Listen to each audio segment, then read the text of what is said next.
Hello everyone, আসসালামু আলাইকুম। সবাইকে আমার শুভেচ্ছা ও সালাম। তো বন্ধুরা, আমি আজকে আপনাদের একটা সুখবর দিয়েছি। আপনারা জানেন, আমি কিছুদিন আগে একটা ভিডিও বানিয়েছিলাম যে মাগুরা জেলার আসিয়া নামের একটা বাচ্চাকে নিয়ে।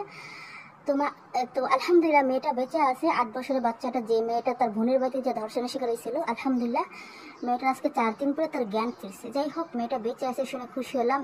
নিউজে আমি দেখলাম, আলহামদুলিল্লাহ, শুকরিয়া আল্লাহর কাছে।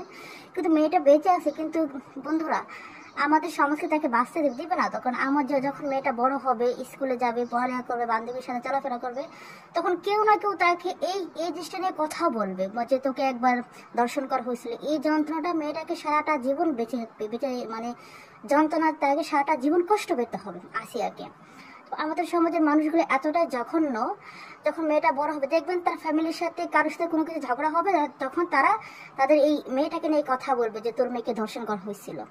তো আমাদের সমাজ তাকে কখনো বাঁচতে দিবে না। মানে সে তো বাঁচবে, কিন্তু তাকে সারাটা জীবন যন্ত্রণায় কষ্ট চটপট করতে হবে। কারণ আমাদের সমাজের মানুষগুলো অনেকটা জঘন্য মানুষগুলো। যতদিন আপনার সাথে ভালো ব্যবহার আছে বা ভালোবাসার সাথে ভালো সম্পর্ক আছে, তখন তারা আপনার গান গাইবে। যদি কোনোদিন আপনার সাথে তাদের কোনো কিছু হয়, একটুখানি এদিক থেকে সেদিক হয়, দেখবেন তখন তারা আপনার বিরুদ্ধে অনেক কিছু বলবে। তারপরে আল্লাহ কাছে লাখ লাখ শুক্রিয়া যে মেয়েটা বেঁচে আছে। কিন্তু আমাদের সমাজে শুধু আসিয়া না, এরকম সমাজে যারা দর্শিত, প্রত্যেকটা মেয়েকে সমাজে অনেক কষ্ট পেতে হয়। কিন্তু তাদের কি দোষ? তারা তো ইচ্ছে করে কিছু করে নাই। যারা দর্শক তাদের দোষ।